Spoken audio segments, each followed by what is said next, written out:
ಈಗ ಅವನು ಹೇಗೆ ಗೆದ್ದ ಅಂತ ಓದಿದ್ವಿ. ಈಗ ಮತ್ತೆ ಅದು ಹೇಗೆ ಅನ್ನೋದ್ರ ಬಗ್ಗೆ ತಿಳ್ಕೊಳ್ಳೋಣ. ಹೆನ್ರಿ ಫೋರ್ಡ್ ಮತ್ತೊಮ್ಮೆ ಜಗತ್ತಿಗೆ ಸಾಬೀತುಪಡಿಸಿದರು, ಯಾವಾಗ ಒಬ್ಬ ವ್ಯಕ್ತಿ ತನಗೆ ಏನು ಬೇಕು ಎಂಬುದನ್ನು ಸ್ಪಷ್ಟವಾಗಿ ನಿರ್ಧರಿಸುತ್ತಾನೋ ಮತ್ತು ಅದನ್ನು ಸಾಧಿಸುವವರೆಗೂ ಹಿಂದೆ ಸರಿಯುವುದಿಲ್ಲವೋ, ಆಗ ಇಡೀ ಜಗತ್ತೇ ಅವನ ಆಲೋಚನೆಗೆ ದಾರಿ ಮಾಡಿಕೊಡುತ್ತದೆ. ಫೋರ್ಡ್ ಅವರ ಶ್ರೀಮಂತಿಕೆ ಮತ್ತು ಯಶಸ್ಸಿಗೆ ಕಾರಣ ಅವರ ಹಣವಲ್ಲ, ಬದಲಿಗೆ ಅವರ ಮನಸ್ಸಿನಲ್ಲಿದ್ದ ಈ ದೃಢವಾದ ಆಲೋಚನಾ ಶಕ್ತಿ. ನಾವು ನಮ್ಮ ಆಲೋಚನೆಗಳನ್ನು ನಿಯಂತ್ರಿಸಲು ಕಲಿತಾಗ ನಮ್ಮ ಯಶಸ್ಸನ್ನು ನಾವೇ ರೂಪಿಸಿಕೊಳ್ಳಬಹುದು. ಆದರೆ ಈ ಜಗತ್ತಿನ ಬಹುತೇಕ ಜನರ ದೊಡ್ಡ ದೌರ್ಬಲ್ಯವೇನೆಂದರೆ ಅವರಿಗೆ ಅಸಾಧ್ಯ ಎಂಬ ಪದದ ಪರಿಚಯ ತುಂಬ ಚೆನ್ನಾಗಿರುತ್ತದೆ. ಅವರು ತಮಗೆ ಸಾಧ್ಯವಾಗದ ವಿಷಯಗಳನ್ನು ಇತರರಿಗೂ ಅಸಾಧ್ಯ ಎಂದೇ ಭಾವಿಸುತ್ತಾರೆ. ಈ ಪುಸ್ತಕವನ್ನು ಬರೆಯಲಾಗಿರುವುದು ಅಸಾಧ್ಯ ಎಂಬ ನಿಯಮಗಳನ್ನು ನಂಬುವವರಿಗಾಗಿ ಅಲ್ಲ, ಬದಲಿಗೆ ತಮ್ಮ ಜೀವನದ ಯಶಸ್ಸಿಗೆ ಬೇಕಾದ ನಿಯಮಗಳನ್ನು ತಾವೇ ರೂಪಿಸಿಕೊಳ್ಳಲು ಬಯಸುವವರಿಗಾಗಿ. ನಾವು ಯಶಸ್ವಿಯಾಗಬೇಕಾದರೆ ನಮ್ಮ ಮನಸ್ಸು ಮೊದಲು ಯಶಸ್ಸಿನ ಆಲೋಚನೆಗಳಿಗೆ ಒಗ್ಗಿಸಿಕೊಳ್ಳಬೇಕು. ಯಾರು ತಮ್ಮ ಮನಸ್ಸಿನಲ್ಲಿ ಸದಾ ಸೋಲಿನ ಬಗ್ಗೆಯೇ ಯೋಚಿಸುತ್ತಾರೋ ಅವರಿಗೆ ಸೋಲೇ ಎದುರಾಗುತ್ತದೆ. ಈ ಪುಸ್ತಕದ ಮುಖ್ಯ ಉದ್ದೇಶವೇ ಅದಾಗಿದೆ. ನಿಮ್ಮ ಮನಸ್ಥಿತಿಯನ್ನು ಸೋಲಿನ ಆಲೋಚನೆಯಿಂದ ಯಶಸ್ಸಿನ ಆಲೋಚನೆಯಾಗಿ ಬದಲಾಯಿಸುವ ಕಲೆಯನ್ನು ಕಲಿಸುವುದು. ಮನುಷ್ಯನ ಮತ್ತೊಂದು ದೊಡ್ಡ ದೌರ್ಬಲ್ಯವೇನೆಂದರೆ ಪ್ರತಿಯೊಂದನ್ನು ತನ್ನದೇ ಆದ ಅನುಭವ ಮತ್ತು ನಂಬಿಕೆಗಳ ಅಳತೆಗೋಲಿನಿಂದ ಅಳೆಯಲು ಪ್ರಯತ್ನಿಸುವುದು.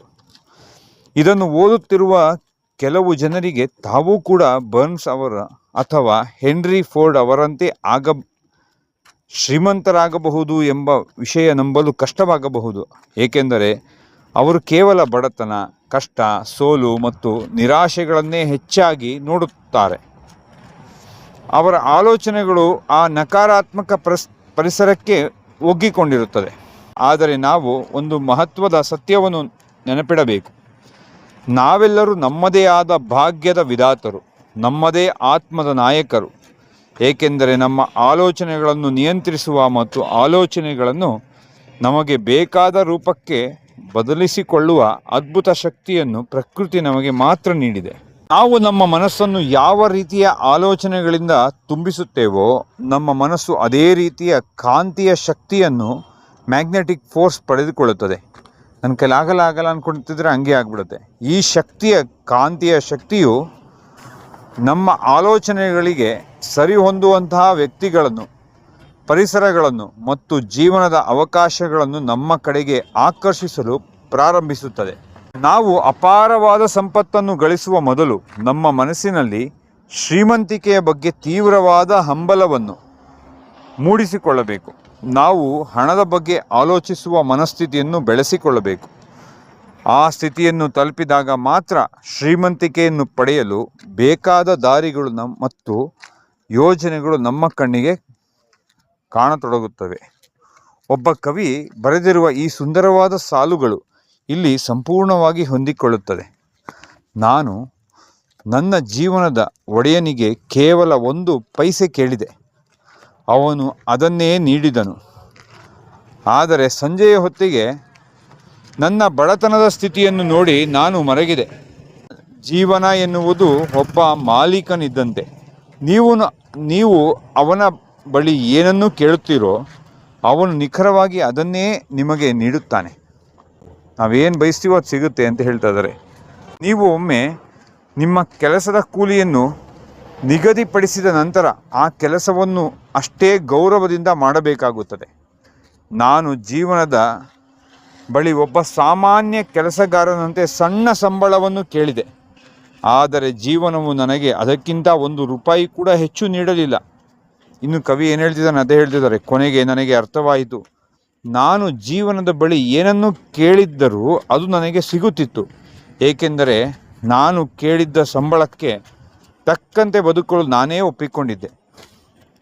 ಈ ಸಾಲುಗಳು ನಮಗೆ ಕಲಿಸುವ ಪಾಠವೇನೆಂದರೆ, ನೀವು ನಿಮ್ಮ ಆಲೋಚನೆ ಮತ್ತು ಗುರಿಯನ್ನು ಎಷ್ಟು ದೊಡ್ಡದಾಗಿ ಇಟ್ಟುಕೊಳ್ಳುತ್ತೀರೋ ನಿಮ್ಮ ಜೀವನದ ಯಶಸ್ಸು ಕೂಡ ಅಷ್ಟೇ ದೊಡ್ಡದಾಗಿರುತ್ತದೆ.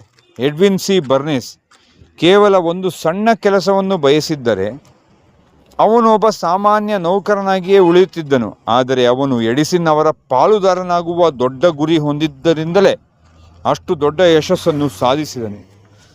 ನಾವು ಈಗ ಈ ಪುಸ್ತಕದ ಅತ್ಯಂತ ಪ್ರಮುಖವಾದ ಹಂತಕ್ಕೆ ಬಂದಿದ್ದೇವೆ. ಮುಂದಿನ ಅಧ್ಯಾಯಗಳಿಂದ ನಾವು ಆಲೋಚನೆಗಳನ್ನು ನಿಜವಾದ ಸಂಪತ್ತನ್ನಾಗಿ ಬದಲಿಸುವ ಆ 13 ತತ್ವಗಳನ್ನು ಒಂದೊಂದಾಗಿ ಕಲಿಯಲಿದ್ದೇವೆ.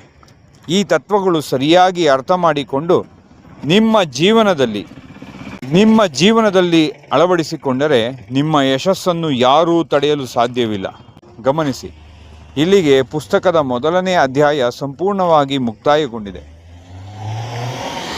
ಮುಂದಿನ ಅಧ್ಯಾಯ ಆಸೆ, ಹಂಬಲ, desire, the first step of the riches.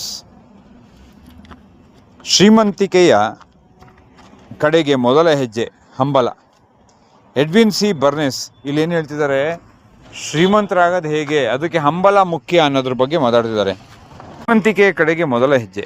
Edwin C ಬರ್ನೆಸ್ new ಜೆರ್ಸಿಯ orange ನಗರದಲ್ಲಿ ರೈಲಿನಿಂದ ಕೆಳಗಿಳಿದಾಗ ಅವನು ನೋಡಲು ಒಬ್ಬ ಸಾಮಾನ್ಯ ಭಿಕ್ಷುಕನಂತೆ ಕಾಣುತ್ತಿದ್ದನು. ಆದರೆ ಅವನ ಮನಸ್ಸಿನಲ್ಲಿ ಒಬ್ಬ ರಾಜನಿಗೆ ಇರಬೇಕಾದಂತಹ ಶಕ್ತಿಯುತವಾದ ಆಲೋಚನೆಗಳಿದ್ದವು.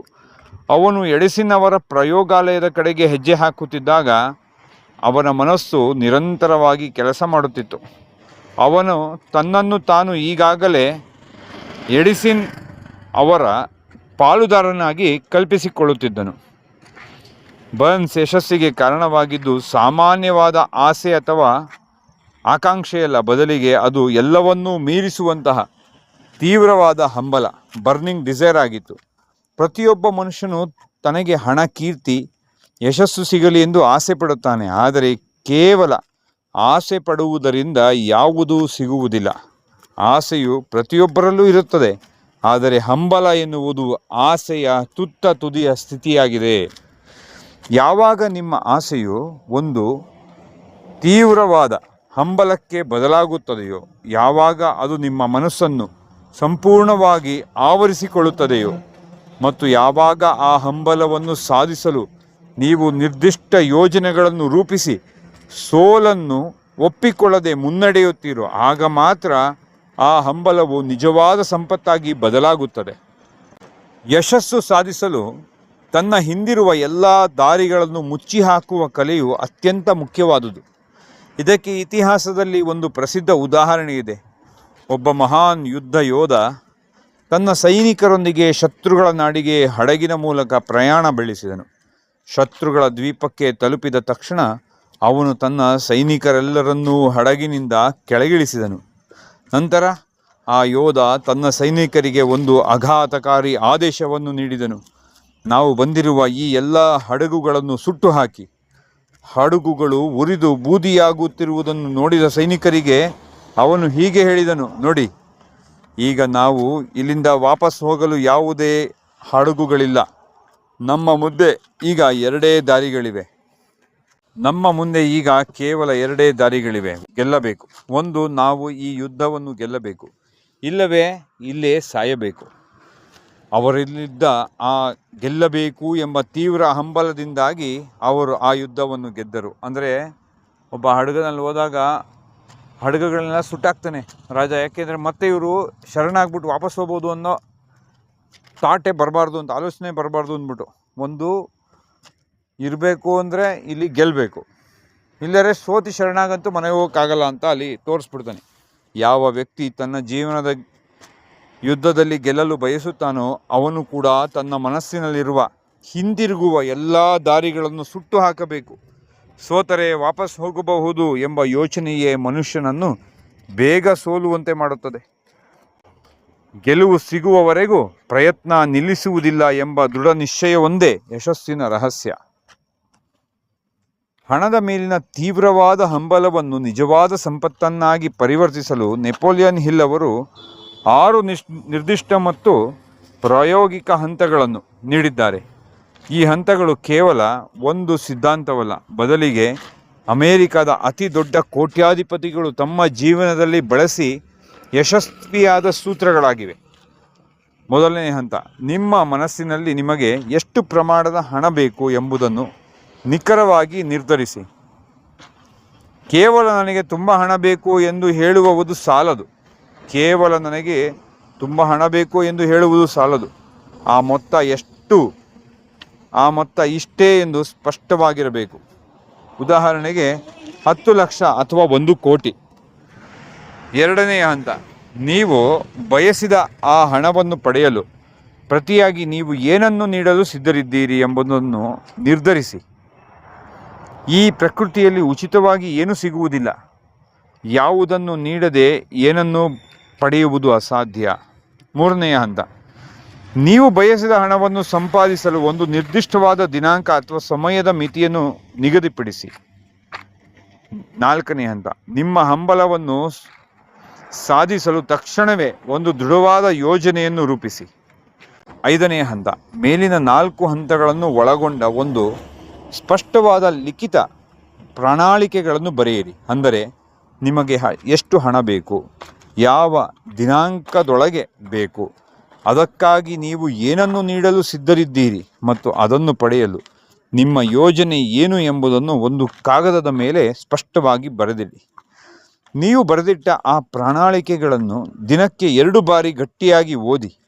ಪ್ರತಿದಿನ ರಾತ್ರಿ ಮಲಗುವ ಮುನ್ನ 1 ಬಾರಿ ಮತ್ತು ಬೆಳಿಗ್ಗೆ ಎದ್ದ ತಕ್ಷಣ 1 ಬಾರಿ ಓದಬೇಕು.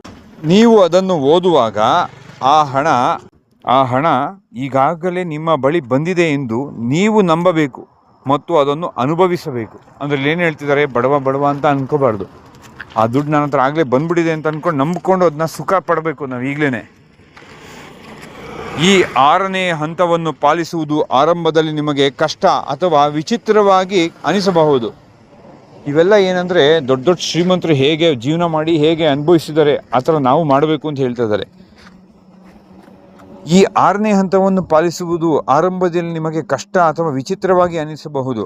ಹಣ ನನ್ನ ಕೈ ಸೇರುವ ಮುನ್ನವೇ ಅದು ನನ್ನ ಬಳಿ ಇದೆ ಎಂದು ನಾನು ಹೇಗೆ ನಂಬಲು ಸಾಧ್ಯ ಎಂಬ ಪ್ರಶ್ನೆ ನಿಮ್ಮಲ್ಲಿ ಮೂಡಬಹುದು. ಆದರೆ ಇಲ್ಲಿಯೇ ನಿಮ್ಮ ತೀವ್ರವಾದ ಹಂಬಲ ನಿಮಗಾಗಿ ಕೆಲಸ ಮಾಡುತ್ತದೆ.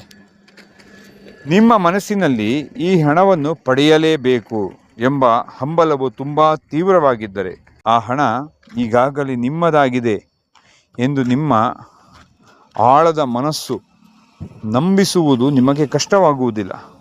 ನೆನಪಿಡಿ, ಜಗತ್ತಿನ ಪ್ರತಿಯೊಂದು ದೊಡ್ಡ ಸಾಧನೆಯು ಮೊದಲು ಒಬ್ಬ ವ್ಯಕ್ತಿಯ ಮನಸ್ಸಿನಲ್ಲಿ ಒಂದು ಕಲ್ಪನೆಯಾಗಿ ನಂತರ ಅಚಲವಾದ ನಂಬಿಕೆಯಾಗಿ ಮೂಡಿಬರುತ್ತದೆ. ಮೇಲೆ ತಿಳಿಸಲಾದ 6 ಹಂತಗಳು ಅತ್ಯಂತ ಪ್ರಭಾವಶಾಲಿ ಉದ್ಯಮಿ ಆಂಡ್ರೂ ಕಾರ್ನೆಗೀ ಅವರಿಂದ ಪ್ರೇರಿತವಾಗಿವೆ. ಕಾರ್ನೆಗೀಯವರು ಒಬ್ಬ ಸಾಮಾನ್ಯ ಕಾರ್ಖಾನೆಯ ಕಾರ್ಮಿಕನಾಗಿ ತಮ್ಮ ಜೀವನವನ್ನು ಪ್ರಾರಂಭಿಸಿ ನಂತರ ಈ ಸೂತ್ರಗಳ ಸಹಾಯದಿಂದ ಜಗತ್ತಿನ ಅತ್ಯಂತ ಶ್ರೀಮಂತ ವ್ಯಕ್ತಿಯಲ್ಲಿ ಒಬ್ಬರಾಗಿ ಬೆಳೆದರು. ಅವರು ಕೇವಲ ತಾವೊಬ್ಬರೇ ಶ್ರೀಮಂತರಾಗಲಿಲ್ಲ, ಬದಲಿಗೆ ಈ ತತ್ವವನ್ನು ಕಲಿಸಿ ಇತರ 100 ಜನರನ್ನು ಕೋಟ್ಯಾಧಿಪತಿಗಳನ್ನಾಗಿ ಮಾಡಿದರು.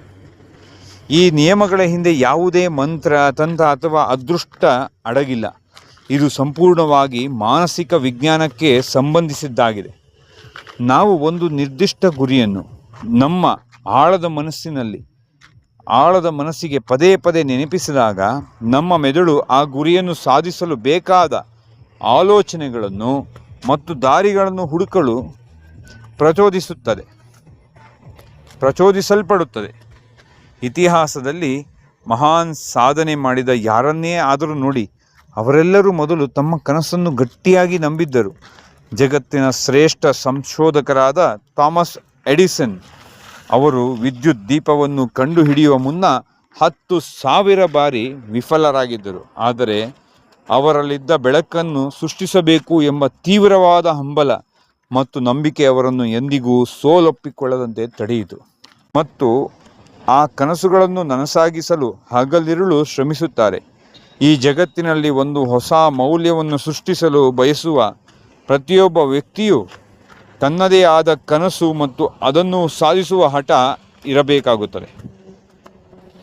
ನಿಮ್ಮಲ್ಲಿ ಇಂತಹ ದೊಡ್ಡ ಕನಸುಗಳಿದ್ದರೆ ಮತ್ತು ಆ ಕನಸುಗಳನ್ನು ಸಾಧಿಸಲು ನಿಮ್ಮ ಮನಸ್ಸು ಹಂಬಲಿಸುತ್ತಿದ್ದರೆ ಜಗತ್ತಿನ ಮಾತುಗಳಿಗೆ ಕಿವಿಗೊಡಬೇಡಿ. ನಿಮ್ಮಿಂದ ಇದು ಸಾಧ್ಯವಿಲ್ಲ ಎಂದು ಹೇಳುವ ಜನರನ್ನು ನಿರ್ಲಕ್ಷಿಸಿ.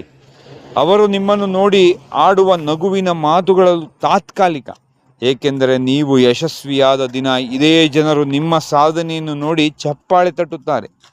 ಜಗತ್ತಿನಲ್ಲಿ ನಕಾರಾತ್ಮಕ ಆಲೋಚನೆಗಳನ್ನು ಹೊಂದಿರುವ ಜನರೇ ಹೆಚ್ಚು, ಆದರೆ ನೀವು ಅವರಂತೆ ಆಗಬಾರದು. ನೀವು ನಿಮ್ಮ ಕಲ್ಪನೆಗೆ ಬದ್ಧರಾಗಿರಬೇಕು. ನಿಮ್ಮ ಆಸೆಯನ್ನು ಭೌತಿಕ ರೂಪಕ್ಕೆ ಅಥವಾ ಹಣದ ರೂಪಕ್ಕೆ ಬದಲಾಯಿಸಲು ನಿಮ್ಮ ಆಲೋಚನೆಯಲ್ಲಿ ಅಚಲವಾದ ದೃಢತೆ ಇರಬೇಕು. ಈ ಹಂತದಲ್ಲಿ ನಮಗೆ ಮತ್ತೊಂದು ಅದ್ಭುತವಾದ ನೈಜ ಕತೆ ನೆನಪಿಗೆ ಬರುತ್ತದೆ. ಅದು ನೆಪೋಲಿಯನ್ ಹಿಲ್ ಅವರ ಸ್ವಂತ ಮಗನ ಕತೆ. ನನ್ನ ಮಗ ಹುಟ್ಟಿದಾಗ ಅವನಿಗೆ ಕಿವಿಗಳೇ ಇರಲಿಲ್ಲ. ವೈದ್ಯರು ಅವನನ್ನು ಪರೀಕ್ಷಿಸಿ, ಈ ಮಗು ತನ್ನ ಇಡೀ ಜೀವನದಲ್ಲಿ ಎಂದಿಗೂ ಮಾತನಾಡಲು ಮತ್ತು ಕೇಳಿಸಿಕೊಳ್ಳಲು ಸಾಧ್ಯವಿಲ್ಲ. ಅವನು ಮೂಗ ಮತ್ತು ಕಿವುಡನಾಗಿ ಉಳಿಯಬೇಕಾಗುತ್ತದೆ ಎಂದು ಹೇಳಿದರು. ಆದರೆ ನಾನು ವೈದ್ಯರ ಆ ಮಾತನ್ನು ಒಪ್ಪಿಕೊಳ್ಳಲು ಸಿದ್ಧನಿರಲಿಲ್ಲ. ನಾನು ನನ್ನ ಮನಸ್ಸಿನಲ್ಲಿ ಒಂದು ದೃಢವಾದ ತೀರ್ಮಾನಕ್ಕೆ ಬಂದಿದ್ದೆ. ನನ್ನ ಮಗ ಖಂಡಿತವಾಗಿಯೂ ಕೇಳಿಸಿಕೊಳ್ಳುತ್ತಾನೆ ಮತ್ತು ಮಾತನಾಡುತ್ತಾನೆ. ನನ್ನ ಮನಸ್ಸಿನಲ್ಲಿದ್ದ ಈ ಹಂಬಲ ಕೇವಲ ಒಂದು ಸಾಮಾನ್ಯ ಆಸೆಯಾಗಿರಲಿಲ್ಲ, ಅದೊಂದು ತೀವ್ರವಾದ ಹಠವಾಗಿತ್ತು. ಪ್ರಕೃತಿಯು ನನ್ನ ಮಗನಿಗೆ ಕಿವಿಗಳನ್ನು ಕೊಡದೇ ಇರಬಹುದು, ಆದರೆ ಅವನಿಗೆ ಕೇಳಿಸುವಂತೆ ಮಾಡಲು ನಾನು ಯಾವುದಾದರೂ ಒಂದು ದಾರಿಯನ್ನು ಕಂಡುಕೊಂಡೇ ತೀರುತ್ತೇನೆ ಎಂಬ ನಂಬಿಕೆ ನನ್ನಲ್ಲಿತ್ತು. ಅವನು ಬೆಳೆಯುತ್ತಿದ್ದಂತೆ ನಾನು ಅವನ ಆಳದ ಮನಸ್ಸಿಗೆ, ಸಬ್ಕಾನ್ಷಿಯಸ್ ಮೈಂಡ್, ಅದಕ್ಕೆ ನಿರಂತರವಾಗಿ ಒಂದು ಆಲೋಚನೆಯನ್ನು ತುಂಬಲು ಪ್ರಾರಂಭಿಸಿದೆ. ಅವನು ಕಿವುಡನಾಗಿದ್ದರೂ ಅವನು ಇತರರಿಗಿಂತ ಭಿನ್ನ ಮತ್ತು ಅದ್ಭುತವಾದ ಶಕ್ತಿಯನ್ನು ಹೊಂದಿದ್ದಾನೆ ಎಂಬ ಭಾವನೆಯನ್ನು ಅವನಲ್ಲಿ ಮೂಡಿಸಿದೆ. ನಾನು ದಿನವೂ ಅವನ ತಲೆಯ ಹಿಂಭಾಗದ ಮೂಳೆಗೆ ನನ್ನ ತುಟಿಗಳನ್ನು ಮುಟ್ಟಿಸಿ ಅತ್ಯಂತ ಹತ್ತಿರದಿಂದ ಮಾತನಾಡುತ್ತಿದ್ದೆ. ನನ್ನ ಧ್ವನಿಯ ಕಂಪನಗಳು ಅವನ ಮೂಳೆಯ ಮೂಲಕ ಅವನ ಮೆದುಳನ್ನು ತಲುಪುತ್ತಿದ್ದವು. ನಾನು ಅವನಿಗೆ ನಿರಂತರವಾಗಿ ಕಥೆಯನ್ನು ಹೇಳುತ್ತಿದ್ದೆ ಮತ್ತು ಅವನು ಸಾಮಾನ್ಯ ಮಗುವಿನಂತೆ ಬದುಕಬಲ್ಲ ಎಂಬ ಧೈರ್ಯ ತುಂಬುತ್ತಿದ್ದೆ. ವರ್ಷಗಳು ಕಳೆದವು. ನನ್ನ ಮಗ ಬೆಳೆದು ಶಾಲೆಗೆ ಹೋಗುವ ವಯಸ್ಸಿಗೆ ಬಂದನು. ಅವನು ಸಾಮಾನ್ಯ ಶಾಲೆಯಲ್ಲೇ ಓದಬೇಕು ಎಂದು ನಾನು ಹಠ ಹಿಡಿದೆ. ಶಾಲೆಯಲ್ಲಿದ್ದಾಗಲೂ ಅವನು ನನ್ನ ಮೂಳೆಯ ಕಂಪನದ ಶಕ್ತಿಯನ್ನು ಬಳಸಿಯೇ ಶಿಕ್ಷಕರು ಹೇಳಿಕೊಡುವುದನ್ನು ಅರ್ಥ ಮಾಡಿಕೊಳ್ಳಲು ಪ್ರಯತ್ನಿಸುತ್ತಿದ್ದನು. ಅವನಿಗೆ ಸಂಪೂರ್ಣವಾಗಿ ಕೇಳಿಸದಿದ್ದರೂ ಅವನಲ್ಲಿದ್ದ ನಾನು ಎಲ್ಲರಂತೆ ಬದುಕಬೇಕು ಎಂಬ ತೀವ್ರವಾದ ಹಂಬಲ ಅವನನ್ನು ಇತರ ಮಕ್ಕಳಿಗಿಂತ ಹೆಚ್ಚು ಶ್ರದ್ಧೆಯಿಂದ ಕಲಿಯುವಂತೆ ಮಾಡಿತು. ಅವನು ಕಾಲೇಜು ಮೆಟ್ಟಲು ಹತ್ತಿದಾಗ ಒಂದು ಅದ್ಭುತ ಪವಾಡ ನಡೆಯಿತು. ಆ ಸಮಯದಲ್ಲಿ ಮಾರುಕಟ್ಟೆಗೆ ಹೊಸದಾಗಿ ಬಂದಿದ್ದ ಒಂದು ಅತ್ಯಾಧುನಿಕ ಶ್ರವಣ ಸಾಧನವನ್ನು ಅವನಿಗೆ ಪರೀಕ್ಷಿಸಲು ನೀಡಲಾಯಿತು. ಅವನು ಅದನ್ನು ತನ್ನ ಕಿವಿಯ ಹತ್ತಿರ ಇಟ್ಟುಕೊಂಡಾಗ ಅವನ ಜೀವನದಲ್ಲೇ ಮೊದಲ ಬಾರಿಗೆ ಈ ಜಗತ್ತಿನ ಧ್ವನಿಗಳು ಅವನಿಗೆ ಸ್ಪಷ್ಟವಾಗಿ ಕೇಳಿಸಿದವು. ಅವನ ಇಡೀ ಜಗತ್ತೇ ಬದಲಾಯಿತು. ವೈದ್ಯರು ಇದು ಅಸಾಧ್ಯ ಎಂದು ಹೇಳಿದ್ದನ್ನು ನನ್ನ ಮಗ ತನ್ನ ಅಚಲವಾದ ಹಂಬಲ ಮತ್ತು ಪ್ರಯತ್ನದಿಂದ ಸಾಧ್ಯವಾಗಿಸಿ ತೋರಿಸಿದ್ದನು. ಅವನು ಕೇವಲ ತನಗೆ ಕೇಳಿಸುವಂತೆ ಮಾಡಿಕೊಳ್ಳಲಿಲ್ಲ, ಬದಲಿಗೆ ತಾನು ಬಳಸಿದ ಆ ಶ್ರವಣ ಸಾಧನವನ್ನು ತಯಾರಿಸಿದ ಕಂಪನಿಯಲ್ಲಿ ದೊಡ್ಡ ಅಧಿಕಾರಿಯಾಗಿ ಕೆಲಸಕ್ಕೆ ಸೇರಿದನು. ಅವನು ತನ್ನಂತಹ ಲಕ್ಷಾಂತರ ಕಿವುಡು ಜನರಿಗೆ ಭರವಸೆ ನೀಡುವ ಮೂಲಕ ತನ್ನ ಜೀವನದಲ್ಲಿ ಅಪಾರ ಯಶಸ್ಸು ಮತ್ತು ಸಂಪತ್ತನ್ನು ಗಳಿಸಿದನು. ನನ್ನ ಮಗನ ಈ ಕಥೆಯು ನಮಗೆ ಒಂದು ಮಹತ್ವದ ಸತ್ಯವನ್ನು ಕಲಿಸುತ್ತದೆ. ಯಾವುದೇ ಶಾರೀರಿಕ ಅಥವಾ ಪರಿಸ್ಥಿತಿಯ ಮಿತಿಗಳು ನಮ್ಮ ಮನಸ್ಸಿನ ತೀವ್ರವಾದ ಹಂಬಲವನ್ನು ಸೋಲಿಸಲು ಸಾಧ್ಯವಿಲ್ಲ. ವೈಜ್ಞಾನಿಕ ವಿಜ್ಞಾನವು ಯಾವುದನ್ನು ಅಸಾಧ್ಯ ಎಂದು ಕರೆದಿತ್ತೋ ಅದನ್ನು ನನ್ನ ಮಗನ ಮನಸ್ಸಿನಲ್ಲಿದ್ದ ಅಚಲವಾದ ಇಚ್ಛಾಶಕ್ತಿ ಮತ್ತು ನಂಬಿಕೆಯು ಸುಳ್ಳಾಗಿಸಿತು. ನಾವು ನಮ್ಮ ಜೀವನದಲ್ಲಿ ಎದುರಿಸುವ ಪ್ರತಿಯೊಂದು ಸವಾಲು ಅಥವಾ ಅಂಗವೈಕಲ್ಯವು ತನ್ನೊಂದಿಗೆ ಅದಕ್ಕೆ ಸಮಾನವಾದ ಅಥವಾ ಅದಕ್ಕಿಂತ ದೊಡ್ಡದಾದ ಯಶಸ್ಸಿನ ಬೀಜವನ್ನು ಹೊತ್ತು ತರುತ್ತದೆ. ಆದರೆ ಈ ಬೀಜವನ್ನು ಗುರುತಿಸಿ ಅದಕ್ಕೆ ನೀರೆರೆದು ಬೆಳೆಸಲು ನಮ್ಮಲ್ಲಿ ಆ ಗೆಲ್ಲಬೇಕು ಎಂಬ ಹಂಬಲದ ಶಕ್ತಿ ಇರಲೇಬೇಕಾಗುತ್ತದೆ. ಇಲ್ಲಿಗೆ ಶ್ರೀಮಂತಿಕೆಯ ಕಡೆಗೆ ಮೊದಲ ಹೆಜ್ಜೆಯಾದ ಹಂಬಲ ಎಂಬ ತತ್ವದ ವಿವರಣೆ ಮುಕ್ತಾಯಗೊಳ್ಳುತ್ತದೆ. ಮನಸ್ಸಿನಲ್ಲಿ ತೀವ್ರವಾದ ಹಂಬಲವನ್ನು ಮೂಡಿಸಿಕೊಂಡ ನಂತರ ಅದಕ್ಕೆ ಜೀವ ತುಂಬಲು ನಮಗೆ ಮುಂದಿನ ಅತ್ಯಂತ ಪ್ರಮುಖವಾದ ತತ್ವದ ಅಗತ್ಯವಿದೆ. ಅದೇ ನಂಬಿಕೆ, ಫೇತ್.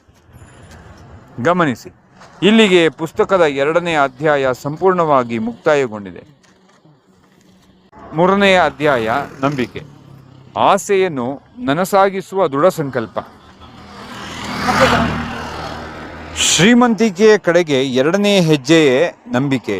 ನಂಬಿಕೆ ಎನ್ನುವುದು ನಿಮ್ಮ ಮನಸ್ಸಿನ ಒಂದು ವಿಶಿಷ್ಟ ಸ್ಥಿತಿ. ನಿಮ್ಮಲ್ಲಿರುವ ತೀವ್ರವಾದ ಹಂಬಲ ಅಥವಾ ಆಸೆಯನ್ನು ನಿಮ್ಮ ಆಳದ ಮನಸ್ಸಿಗೆ, ಸಬ್ಕಾನ್ಷಿಯಸ್ ಮೈಂಡ್ಗೆ ಪದೇ ಪದೇ ನೆನಪಿಸುವ ಮೂಲಕ ಮತ್ತು ಅದನ್ನು ದೃಢವಾಗಿ ಒಪ್ಪಿಕೊಳ್ಳುವ ಮೂಲಕ ಆ ನಂಬಿಕೆಯನ್ನು ಪ್ರಜ್ಞಾಪೂರ್ವಕವಾಗಿ ಬೆಳೆಸಿಕೊಳ್ಳಬಹುದು. ಸರಳವಾಗಿ ಹೇಳುವುದಾದರೆ, ನಂಬಿಕೆ ಎನ್ನುವುದು ಆಲೋಚನೆಗಳಿಗೆ ಜೀವ ತುಂಬುವ ಒಂದು ರಾಸಾಯನಿಕ ಇದ್ದಂತೆ. ಯಾವಾಗ ನಿಮ್ಮ ಆಲೋಚನೆಯು ನಂಬಿಕೆಯೊಂದಿಗೆ ಬೆರೆಯುತ್ತದೆಯೋ ಆಗ ಆ ಆಲೋಚನೆಯು ತಕ್ಷಣವೇ ಆಧ್ಯಾತ್ಮಿಕ ಶಕ್ತಿಯನ್ನು ಪಡೆದುಕೊಳ್ಳುತ್ತದೆ. ಅದು ನಿಮ್ಮ ಆಳದ ಮನಸ್ಸನ್ನು ಪ್ರಚೋದಿಸಿ ಆ ಕಲ್ಪನೆಯನ್ನು ಭೌತಿಕ ರೂಪಕ್ಕೆ ಬದಲಾಯಿಸಲು ಬೇಕಾದ ಅನಂತ ಬುದ್ಧಿವಂತಿಕೆಯನ್ನು, ಇನ್ಫೈನೈಟ್ ಇಂಟೆಲಿಜೆನ್ಸ್ ನಿಮ್ಮಲ್ಲಿ ಜಾಗೃತಗೊಳಿಸುತ್ತದೆ. ನಂಬಿಕೆ ಅನ್ನೋದು ತುಂಬ ಇಂಪಾರ್ಟೆಂಟು. ಈ ಪುಸ್ತಕದಲ್ಲಿ ನೀಡಲಾಗಿರುವ 6 ಹಂತಗಳನ್ನು, ಅಧ್ಯಾಯ 2ರಲ್ಲಿ ತಿಳಿಸಿದ ನಿಯಮಗಳು ನೀವು ಪ್ರತಿದಿನ ಗಟ್ಟಿಯಾಗಿ ಓದುವಾಗ ನಿಮ್ಮಲ್ಲಿ ಆ ಹಣ ಈಗಾಗಲೇ ಸಿಕ್ಕಿದೆ ಎಂಬ ನಂಬಿಕೆ ಇರಬೇಕು ಎಂದು ಹೇಳಿದ್ದ ರಹಸ್ಯವೇ ಇದು. ನೀವು ಕೇವಲ ಪದಗಳನ್ನು ಓದಿದರೆ ಸಾಲದು. ಆ ಪದಗಳು ನಿಮ್ಮಲ್ಲಿ ದೃಢವಾದ ನಂಬಿಕೆಯನ್ನು ಮತ್ತು ಭಾವನೆಗಳನ್ನು ಸೃಷ್ಟಿಸಬೇಕು. ಈಗಾಗಲೇ ನಮ್ಮ ಹತ್ರ ಕೋಟಿ ಇದೆ, ಲಕ್ಷ ಇದೆ ಅಂತ ಸುಖ ಪಡೆದ ಅಭ್ಯಾಸ ಮಾಡ್ತಾ ಇರಬೇಕು. ನಂಬಿಕೆ ಎನ್ನುವುದು ಹುಟ್ಟಿನಿಂದಲೇ ಬರುವಂತಹದಲ್ಲ. ಅದನ್ನು ನಮ್ಮ ಮನಸ್ಸಿನಲ್ಲಿ ನಾವೇ ಸೃಷ್ಟಿ ಮಾಡಿಕೊಳ್ಳಬೇಕು. ನಿಮ್ಮ ಮನಸ್ಸಿನಲ್ಲಿ ನಂಬಿಕೆಯನ್ನು ಮೂಡಿಸಲು ಇರುವ ಅತ್ಯಂತ ಸುಲಭ ಮತ್ತು ಪರಿಣಾಮಕಾರಿ ಮಾರ್ಗವೆಂದರೆ ಸ್ವಯಂ ಪ್ರೇರಣೆ ಅಥವಾ ಆಟೋ ಸಜೆಷನ್ಸ್. ಅಂದರೆ ನೀವು ಏನಾಗಬೇಕು ಎಂದು ಬಯಸುತ್ತೀರೋ ಆ ಸಕಾರಾತ್ಮಕ ಆಲೋಚನೆಗಳನ್ನು ನಿಮ್ಮ ಮನಸ್ಸಿಗೆ ಪದೇ ಪದೇ ಹೇಳಿಕೊಳ್ಳಬೇಕು. ನಾನು ಮಾಡ್ತೀನಿ ಅಂತ. ಅದಕ್ಕೆ ಬೆಳಗ್ಗೆ ರಾತ್ರಿ ಓದಕ್ಕೆ ಹೇಳ್ತಾರೆ. ಯಾವುದೇ ಒಂದು ಆಲೋಚನೆಯು ಒಳ್ಳೆಯದಾಗಿರಲಿ ಅಥವಾ ಕೆಟ್ಟದಾಗಿರಲಿ, ಅದನ್ನು ನಾವು ಪದೇ ಪದೇ ನಮ್ಮ ಮನಸ್ಸಿಗೆ ನೆನಪಿಸುತ್ತಾ ಹೋದರೆ ನಮ್ಮ ಆಳದ ಮನಸ್ಸು, ಸಬ್ಕಾನ್ಷಿಯಸ್ ಮೈಂಡ್, ಕೊನೆಗೆ ಅದನ್ನು ಸತ್ಯ ಎಂದು ನಂಬಲು ಪ್ರಾರಂಭಿಸುತ್ತದೆ. ಒಬ್ಬ ವ್ಯಕ್ತಿ ಸುಳ್ಳನ್ನೇ ಪದೇ ಪದೇ ಹೇಳುತ್ತಿದ್ದರೆ ಒಂದು ದಿನ ಅವನು ಆ ಸುಳ್ಳನ್ನೇ ನಿಜವೆಂದು ನಂಬಲು ಆರಂಭಿಸುತ್ತಾನಲ್ಲವೇ? ಅದೇ ನಿಯಮ ನಮ್ಮ ಆಲೋಚನೆಗಳಿಗೂ ಅನ್ವಯಿಸುತ್ತದೆ. ದುರದೃಷ್ಟವಶಾತ್ ಜಗತ್ತಿನ ಲಕ್ಷಾಂತರ ಜನರು ತಮಗೆ ಅರಿವಿಲ್ಲದೆಯೇ ತಮ್ಮ ಮನಸ್ಸನ್ನು ನಕಾರಾತ್ಮಕ ಆಲೋಚನೆಗಳಿಂದ ತುಂಬಿಕೊಳ್ಳುತ್ತಿದ್ದಾರೆ. ನನ್ನಿಂದ ಇದು ಸಾಧ್ಯವಿಲ್ಲ, ನನ್ನ ಹಣೆಬರಹವೇ ಇಷ್ಟು, ನನಗೆ ಬಡತನವೇ ಬರೆದಿದೆ ಎಂದು ಪದೇ ಪದೇ ಅಂದುಕೊಳ್ಳುವ ಮೂಲಕ ಅವರು ತಮ್ಮ ಆಳದ ಮನಸ್ಸಿನಲ್ಲಿ ಸೋಲಿನ ನಂಬಿಕೆಗಳನ್ನು ಗಟ್ಟಿಪಡಿಸಿಕೊಳ್ಳುತ್ತಿದ್ದಾರೆ. ಇದರ ಪರಿಣಾಮವಾಗಿ ಅವರ ಜೀವನದಲ್ಲಿ ಕಷ್ಟ ಮತ್ತು ಸೋಲುಗಳೇ ಎದುರಾಗುತ್ತವೆ. ಧನ್ಯವಾದಗಳು.